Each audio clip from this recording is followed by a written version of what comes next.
and he is the author of the book, Not My Turn to Die, Memoirs of a Broken Childhood in Bosnia, which was published by Amacom Books in 2008. So speaking of partnerships, I see from their publications that our speaker and discussant have published together. Anyway, very much looking forward to your presentation. And I'm going to hand over to you now, Dr. Chasi. I will give you a kind of wave with 5 minutes to go, just to indicate. We've got 30 minutes. Because we're a bit late, we will run a little bit over time. So over to you, Dr. Chasi. Thank you so much, Prof. Somerville, for this very warm welcome. Thanks for the invitation. I'm really delighted to be with you today, albeit only virtually. Perhaps at some point, like you said, UFS is also my home to some extent as a research fellow. Perhaps one day we can have a good discussion in person. I would like to just talk a little bit about what I'm planning to do with this talk. And it's really, I thought, an opportunity for me to share some insights into my work and take you on a journey, a reflective journey, on how I came to decolonization and what it means to me and the work that I do. And I will, in terms of the topic, I will kind of like start from the back. I will first talk about North-South partnerships in higher education. That is particularly framed in the context of my own PhD research on this topic. Then talk about South Africa's national internationalization policy and end off with a discussion on the definition of internationalization. And as you noted, we will then have a response by Dr. Savo Heleta, who is not only a respondent, a discussant today, but as you pointed out, someone that I've known and worked with for quite some time, especially in the last couple of years. We've engaged in co-writing and co-publishing together, and I'm delighted that he's here today. And then as you say, I hope we will have some time for audience engagement, to discuss issues, to dig a little bit deeper, for people to share their own thoughts and experiences, and so that we can learn from each other. A little bit about me. You've read my bio, so I think most of those things you've actually highlighted.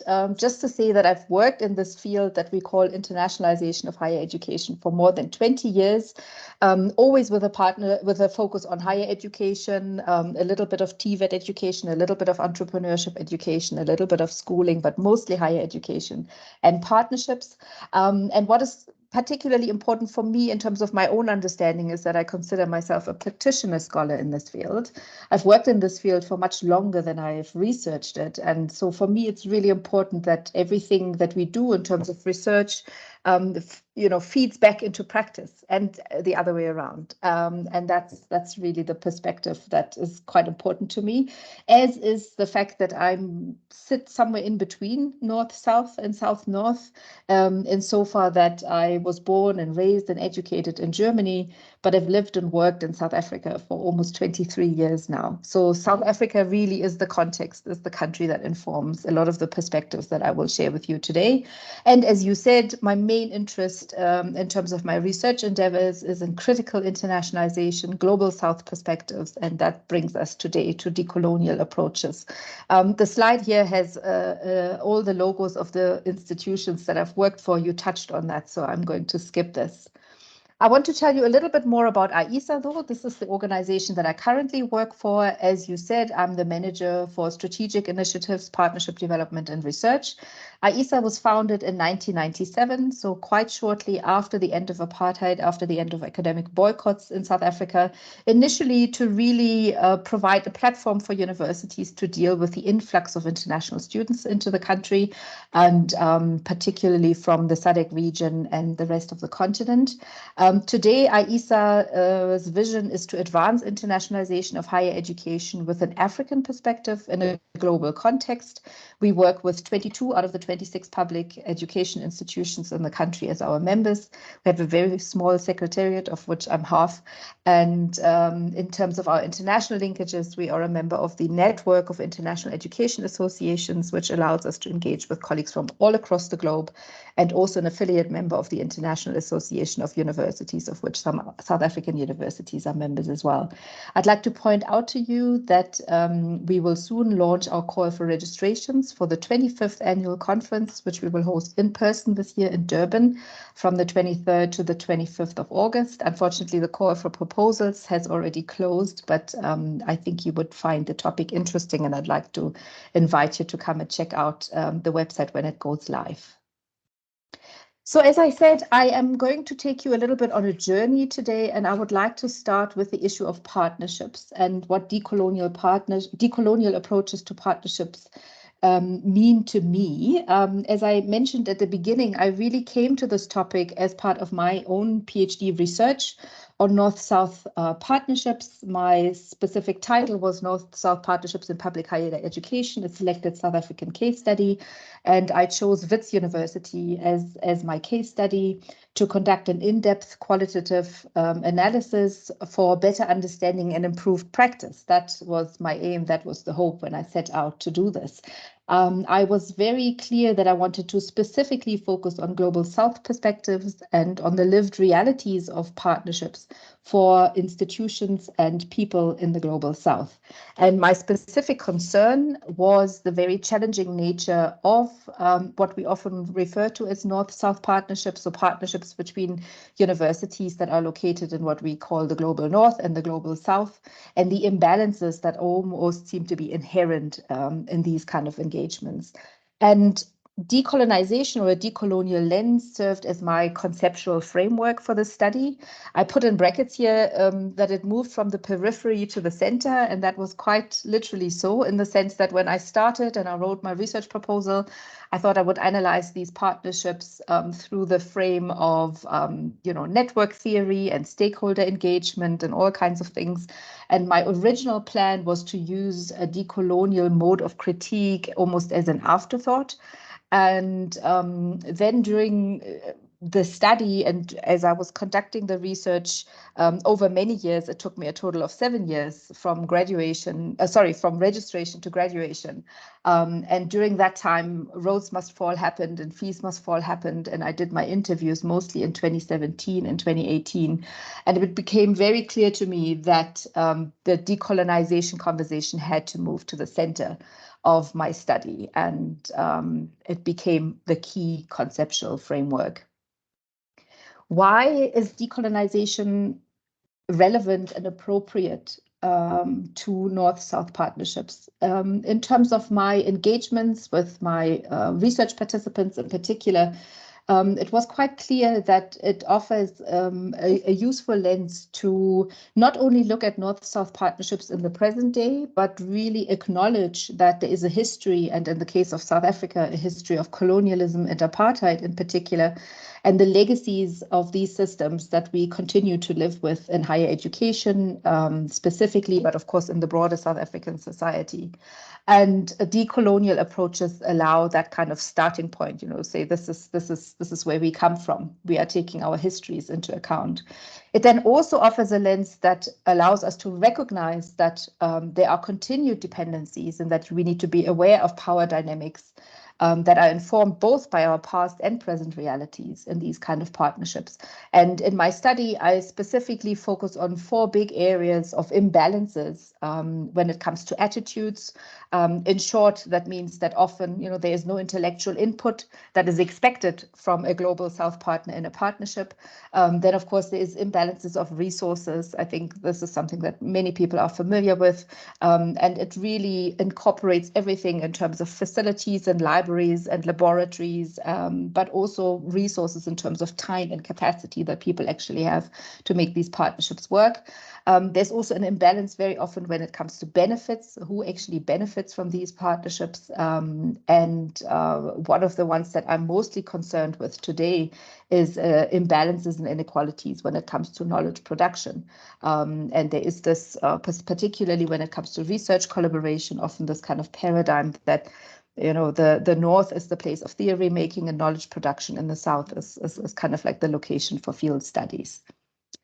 So decolonization as a framework allows very critical engagement with internationalization in general and partnerships specifically, and allows to ask very critical questions, such as whether internationalization can be considered a form of recolonization in the area of higher education. It allows a focus on the very extractive nature of North-South partnerships, where, under colonialism, we focused on the extraction of raw materials, and that can be equated to the extraction of raw facts and data and sometimes talent in terms of brain drain conversations in these kind of engagements between Northern and Southern institutions.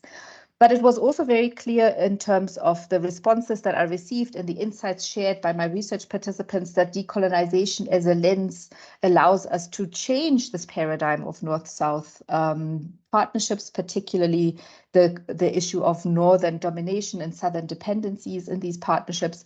And that has a hopeful element in the sense that it points us towards improved partnerships practice.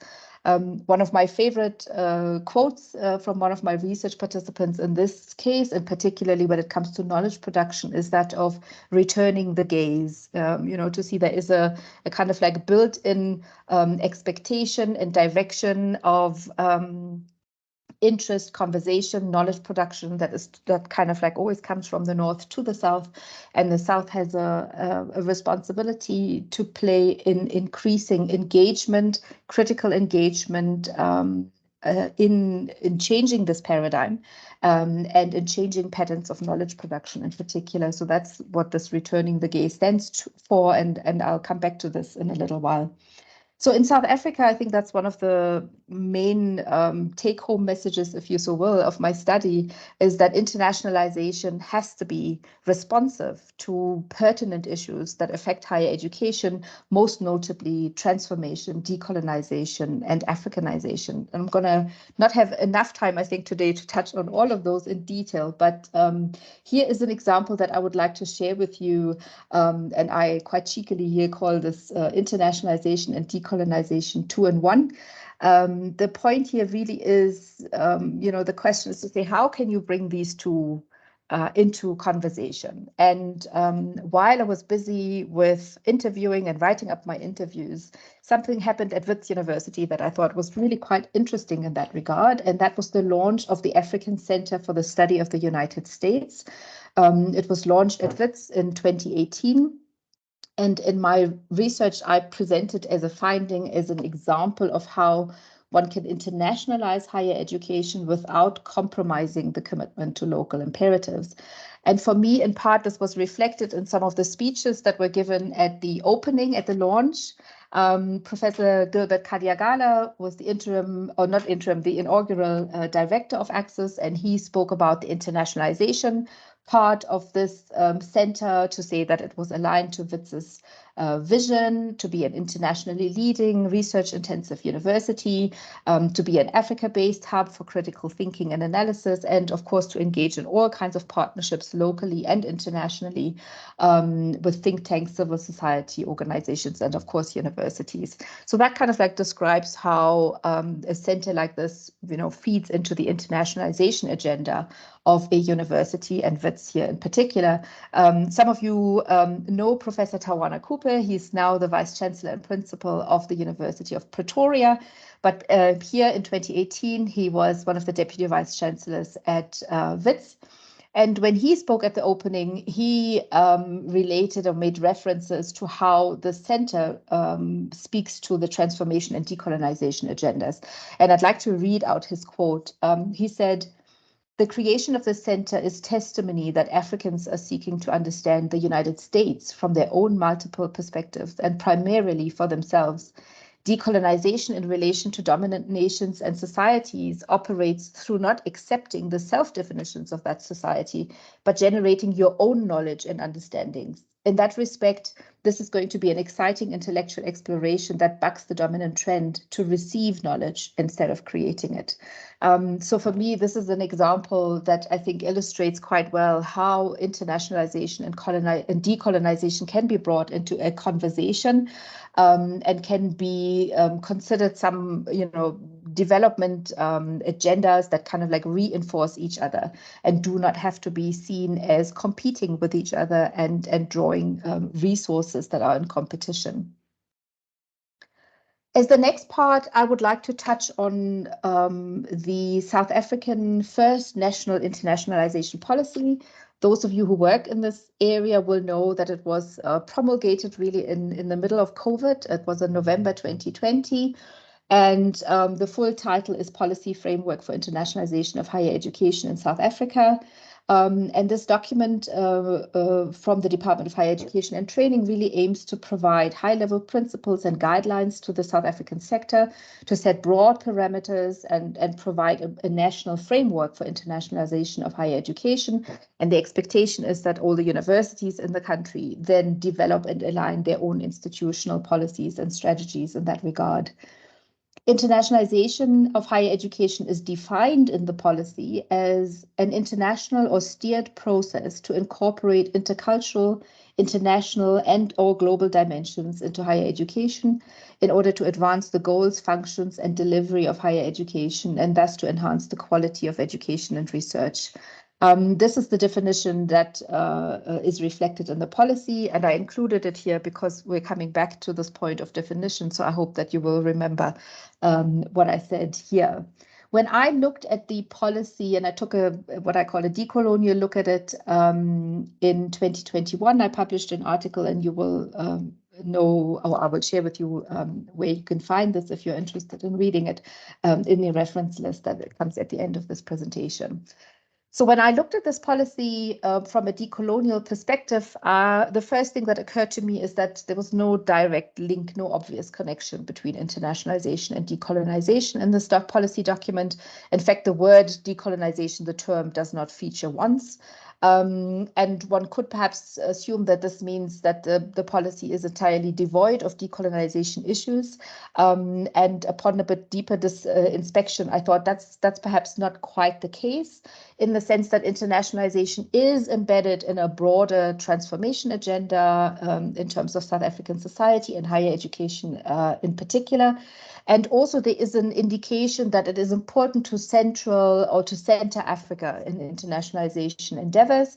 There is a particular reference to what is called the priority focus of internationalization, which says that internationalization endeavors of South African universities should first and foremost focus on the needs of the South African institutions and sector, and then kind of like branch outwards into the SADC region, into Africa, into the global South, and the world beyond. And that to some extent, I think, is an indication of centering Africa, even though it is not given that name directly. So when I look at this document and I ask myself how I can apply a decolonial approach to it, I think based on what I've just pointed out, I think the policy needed to engage much more deeply and more vigorously with decolonization. I highlight three particular concerns about what decolonization means to me. And I shared them here with you. It's really criticality, positionality, and pluriversality are three of the key concerns of decolonization. To me, it would be interesting to find out later in the discussion what these things mean to you and whether you share that kind of assessment. So in terms of the criticality, I think it's important that dominant northern definitions, concepts, and practices of internationalization of higher education are critically engaged with and interrogated. In terms of positionality, the main focus, I think, is that we need to look at South Africa as our point of departure, as our starting point, and acknowledge that it is an ex-colonized epistemic site. And that is something that should be reflected in the way that we make sense of the world. And pluriversality then speaks to very diverse ways in which different people view and make sense of the world. And to give an example of what that could mean in the context of higher education internationalization, I want to just briefly touch on internationalization of the curriculum. Internationalization of the curriculum is often understood as incorporating international, global, intercultural dimensions into the curriculum. If we start from South Africa and we acknowledge Eurocentrism in our curricula, we could perhaps critically ask the question, do we need to bring in international and global dimensions, or are our curricula international and global because they are Eurocentric and legacies of colonialism and apartheid? And do we perhaps need a different starting point, which is to say, how do we use a vehicle such as internationalization of the curriculum to highlight and foreground African perspectives, African knowledges, African languages, etc., etc.? And so for me, the policy framework of the Department of Higher Education and Training, as it was promulgated in 2020, really missed an opportunity for South African institutions to start reimagining higher education internationalization from a South African base and to be active creators and players in this field rather than receivers of internationalization knowledge and practices. So that's my main criticism.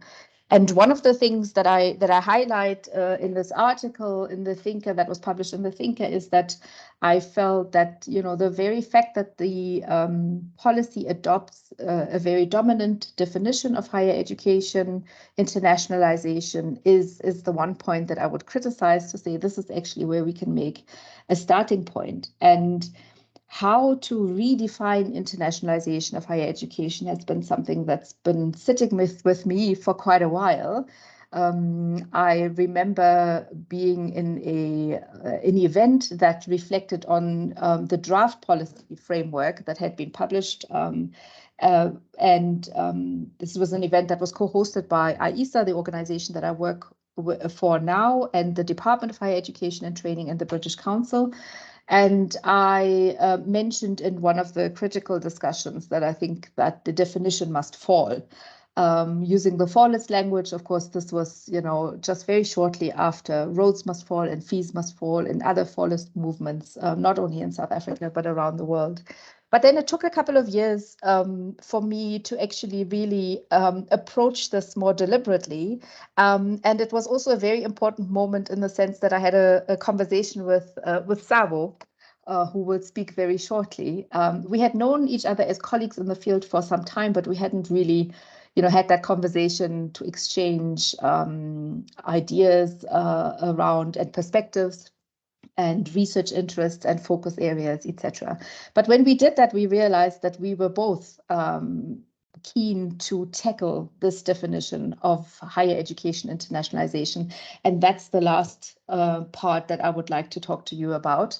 I will start by sharing with you some of the main dominant classic, if you so wish, traditional definitions of higher education internationalization that you will find when you engage with this topic. I call them northern definitions because the authors of these works that they belong to are based in the global north, mostly in Europe and in North America. And so internationalization, I think for the first time in that sense, as we know it today, was defined in 1994, it's about 30 years ago, as the integration of an international and intercultural dimension into the teaching, research, and service functions of universities. This definition was developed by Professor Jane Knight. Then about 10 years later, she adopted her original definition and said that internationalization of higher education is the process of integrating an international, intercultural, or global dimension into the purpose, functions, or delivery of post-secondary education. That definition stood for another 10 years or so, and then was taken up again and adopted slightly in 2015 by DeWitt and Hunter, who defined internationalization as the intentional process of integrating an international, intercultural, and global dimension into the purpose, functions, and delivery of post-secondary education in order to enhance the quality of education and research for all students and staff and to make a meaningful contribution to society.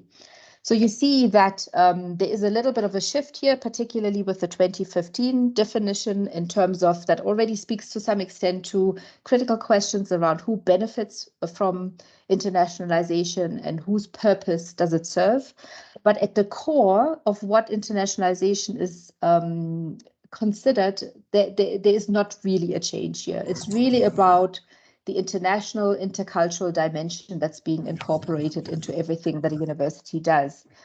And so to some extent, this, I think, means, and also the fact that the South African policy framework adopted this definition pretty much in that particular way, illustrates that there is some sort of a universal acceptance, if you want to call it that, of these northern definitions. And in our article that Savo and I wrote together, we say this is actually an example for us of how hegemony of northern knowledge works in our field. That the definitions, the concepts, the practices of internationalization as we know it are heavily northern dominated, and that by uncritically adopting them in our own context, in our own discourse, and to our own practice, we continue to maintain the legacies and the coloniality, to use that term. And this is for us problematic. And so, Samia, 5 minutes left. Yes, thank you. This is my last slide, actually. So I would like to leave some time for us to engage. So I will finish a little bit early. Thank you, Prof.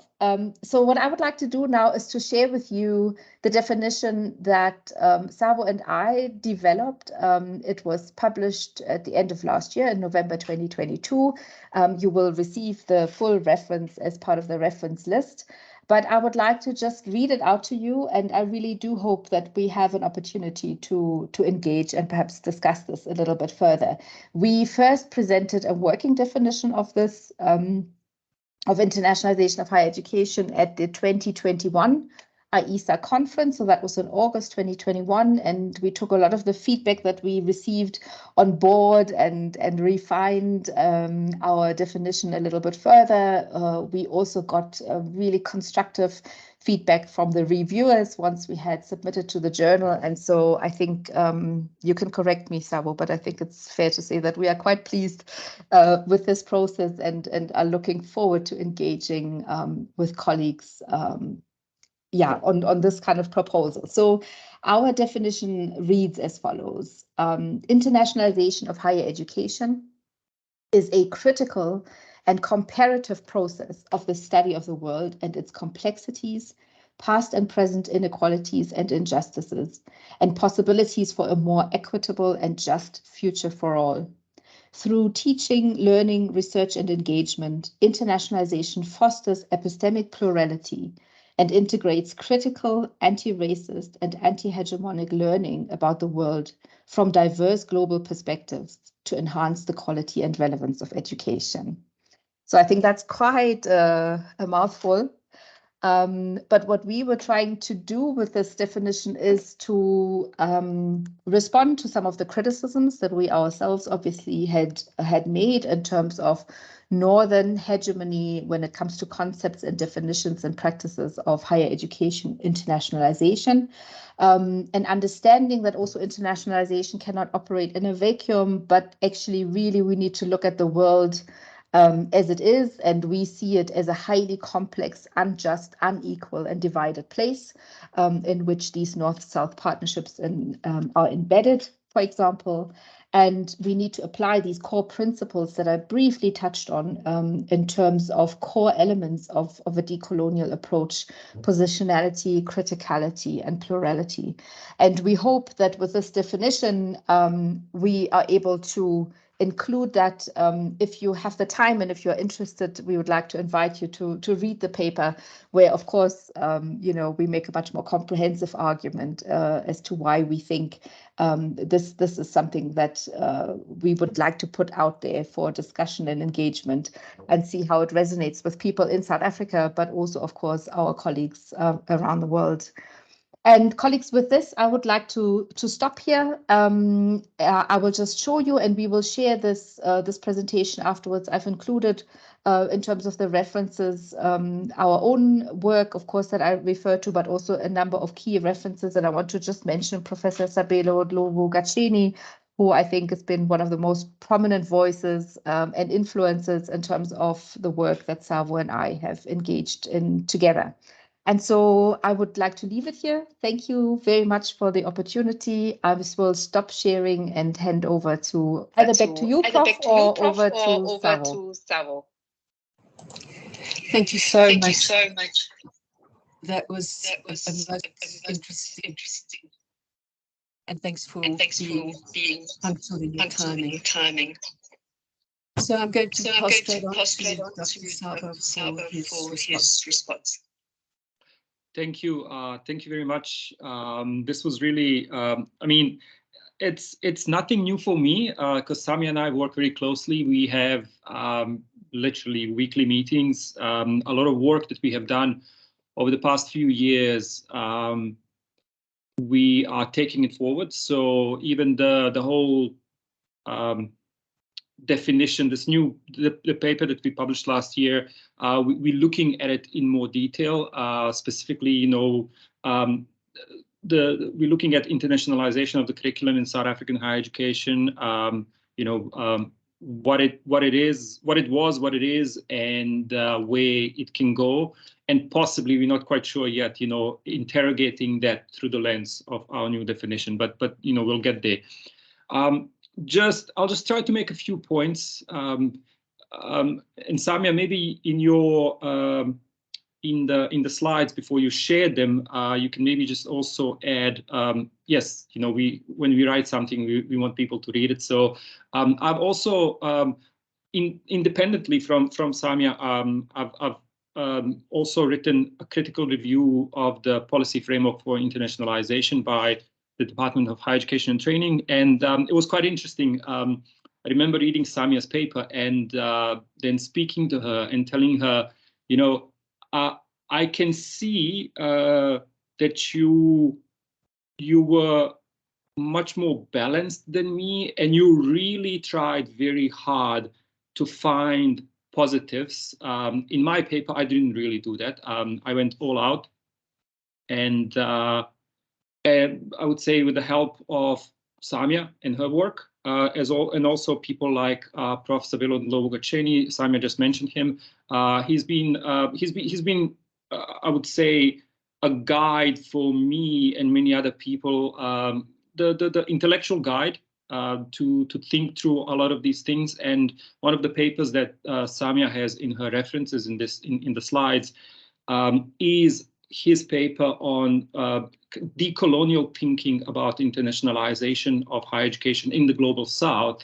And a lot of, I mean, he doesn't speak about Department of Higher Education and Training or South Africa at all there, but a lot of critique that he presents there is highly relevant. And yes, I mean, you know, I've done, like Samia was talking about, you know, looking at that definition, you know, it was quite interesting that, so the Department of Higher Education and Training, and just a few things that I just wanted to mention, starts working on the policy framework for internationalization, I think back in 2013.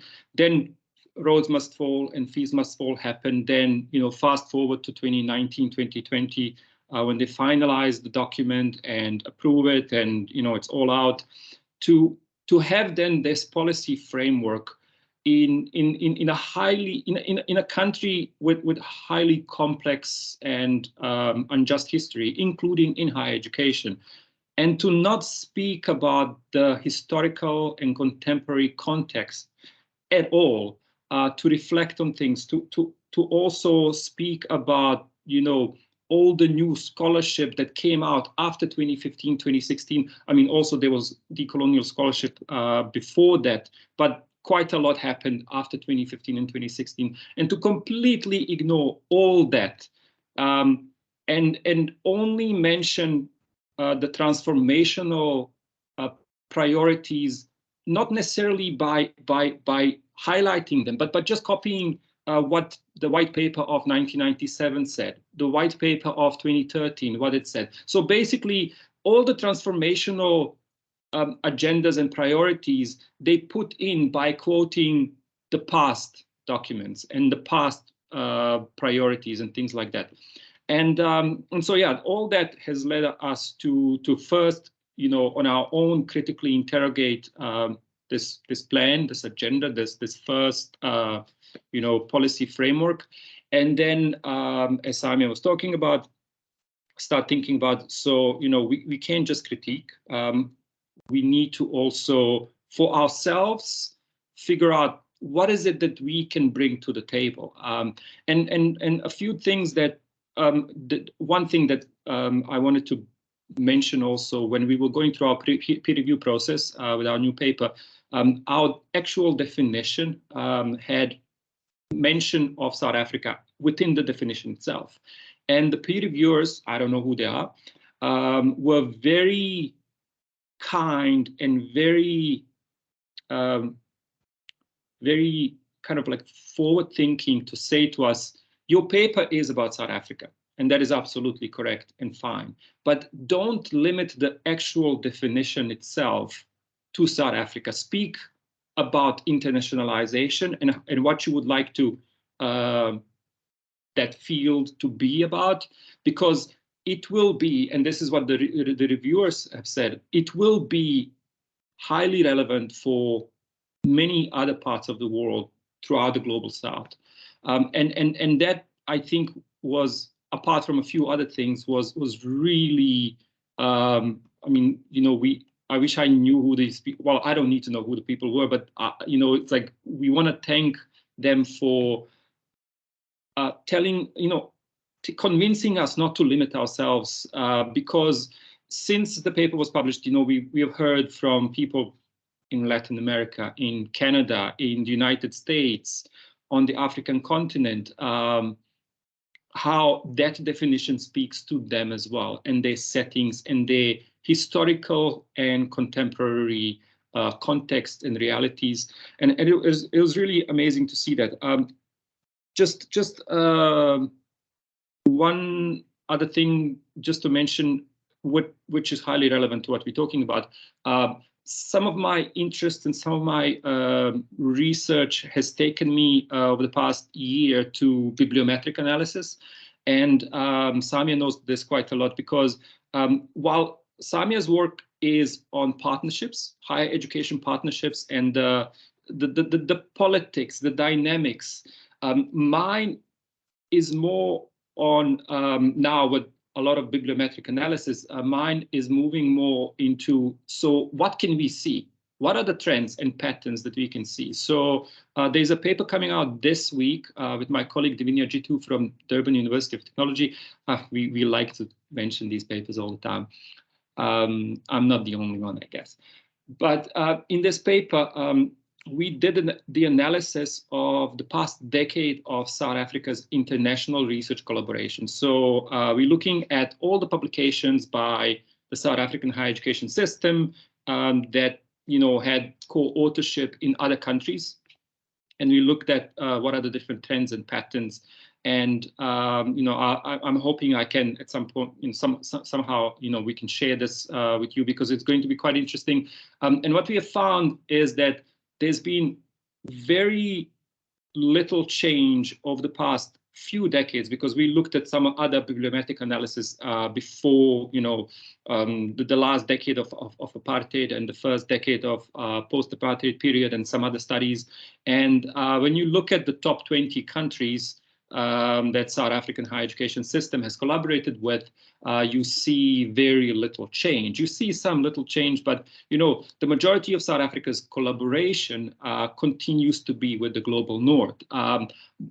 When you look at the overall figures for the past decade, the collaboration with the African continent stands at only 13%. So basically, it's almost just little over one publication out of 10 is with the African continent. And you see a lot of discrepancies. You know, you compare, you know, for example, I'm busy with something now. We're looking at, you know, South Africa-Germany collaboration. But in Germany, for example, the country collaborates a lot with the neighbors because the proximity makes it easier.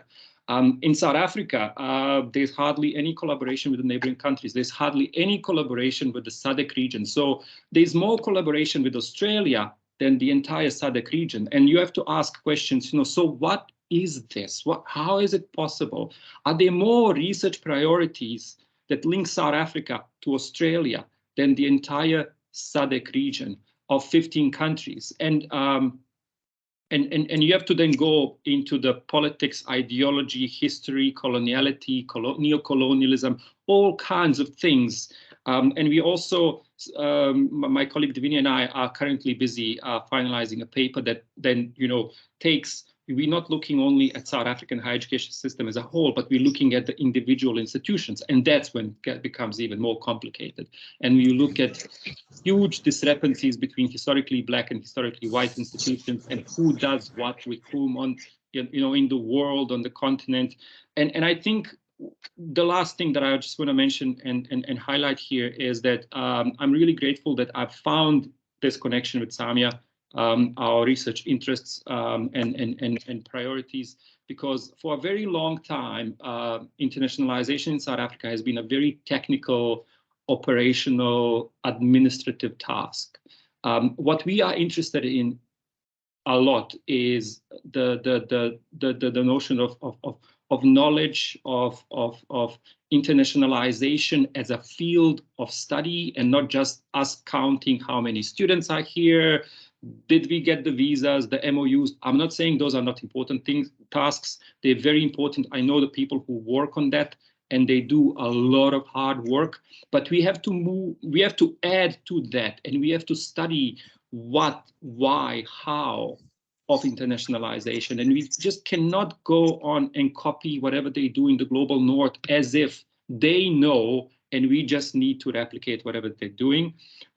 We're doing this. We're slowly seeing more people within the South African context bringing on very important research and studies, and we need to continue doing this. And this doesn't have to be only within the small space of internationalization. We need scholars like you in this audience to start asking questions. What are we doing with whom, why, how?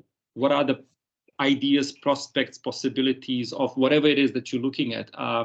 The only way that the South African and African knowledge projects will decolonize, we can have a whole other session on that, what it really means, and what can it be that it's not just rhetoric. We have to ask these questions, and we also, one last thing that I want to say is we cannot just take for granted whatever governments do and say, because very often they are very technical and kind of outdated, and they find the easy way out, such as just literally copying whatever they do in the global north. And we have to ask important questions, and we shouldn't be afraid to ask these questions. So that's where I'm going to stop. I'm really happy that we had this opportunity, and we hope that we can engage further with all of you. Thank you so much, Savo, for a response that builds on the presentation. I'm going to, and let's just hope that there's someone at the DHET who's listening to you. But we have to challenge them, so I admire the stance and the richness of your definition, which I think we need to really sit down and engage with, but it looks like a very rich definition. So we'll have 10 minutes now for questions and answers. Please feel free to raise your hand.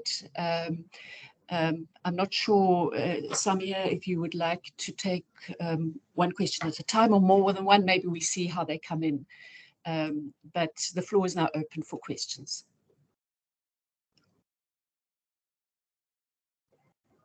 Carmen, let's go straight to you. Thank you very much. And thank you, Samia, for presenting us this wonderful paper with Savo, which I'm looking forward to read. And of course, I think I can see the relevance and the importance of this new definition, and the sensitivity that is put on it to really kind of embrace all these decolonial debates and sensitivities that we need to include in the higher education landscape.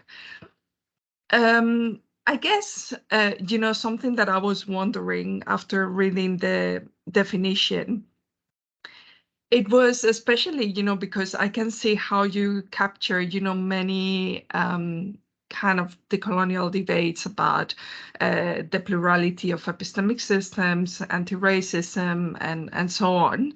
But I was wondering whether the definition is capturing a really conventional idea of higher education as a system and higher education as a Western kind of system in your distinction between teaching, learning, research, and engagement, because it's such a big statement of the definition, right? And of course, I was thinking about this because I'm quite interested on alternative higher education systems, like indigenous universities or community universities. And of course, we know that this kind of universities might not have this structure, but also in kind, So I was wondering, what they will say, is this really, because I can understand that for conventional global North and global South institutions, this definition might work, but what happened, with more alternative higher education systems? But thank you. I mean, I definitely love the definition. I'm just pushing for the sake of discussion.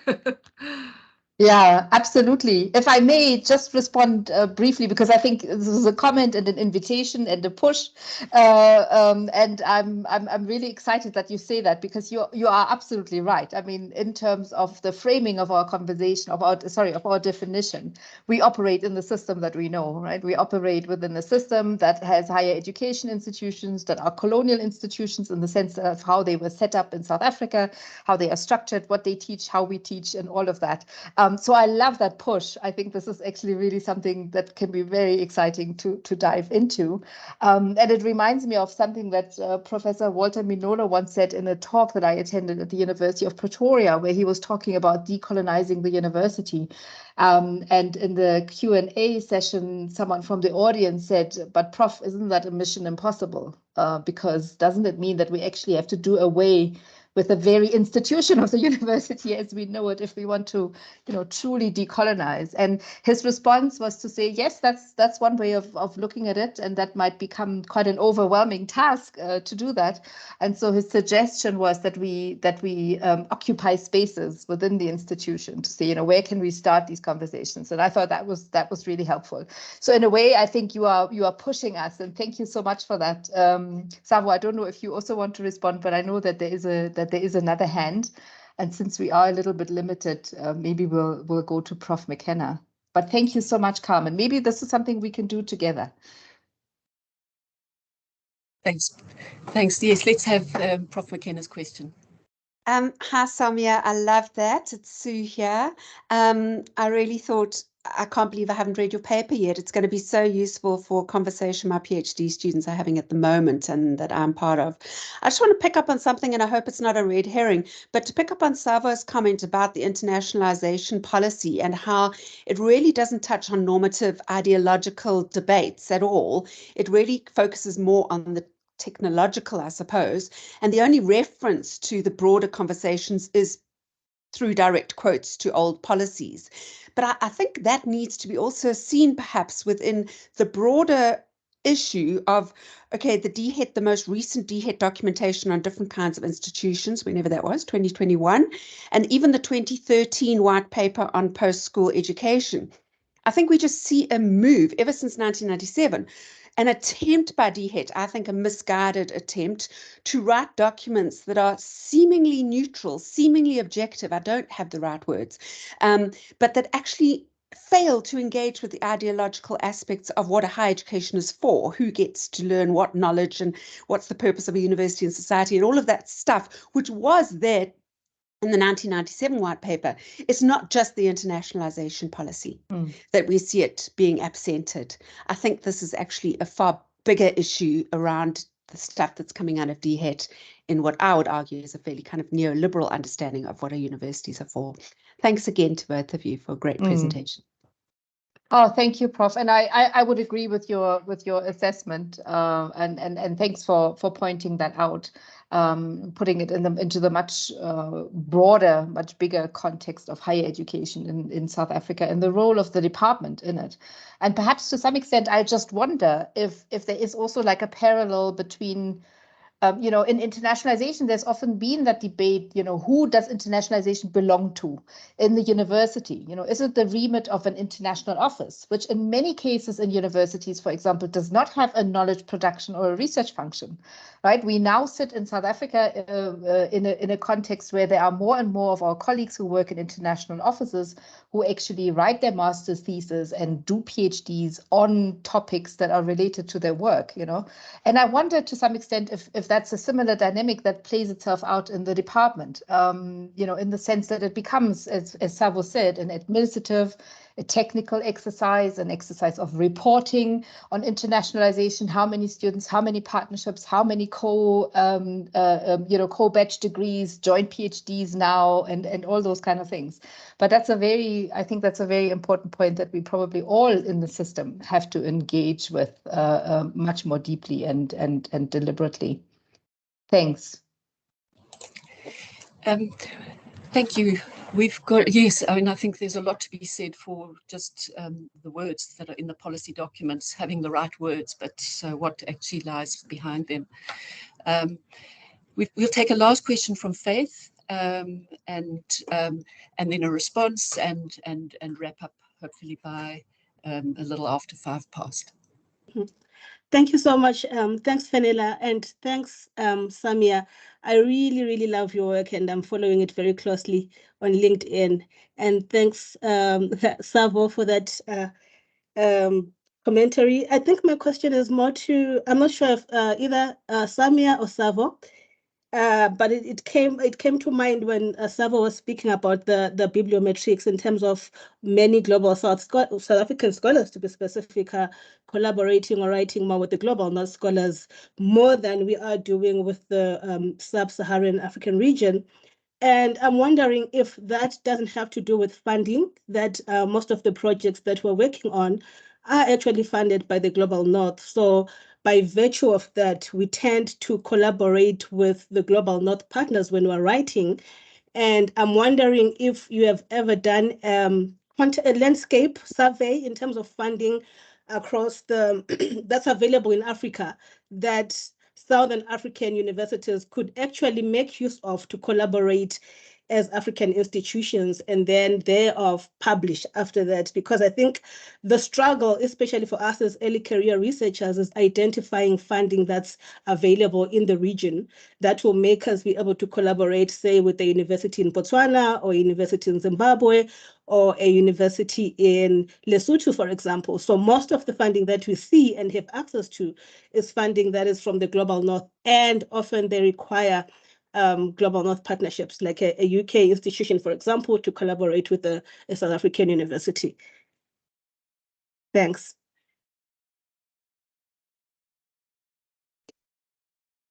If I can just mention, so yeah, so bibliometric research doesn't necessarily always allow us to find reasons for trends. That's where you need more research. Looking at funding and all that, but absolutely the literature on African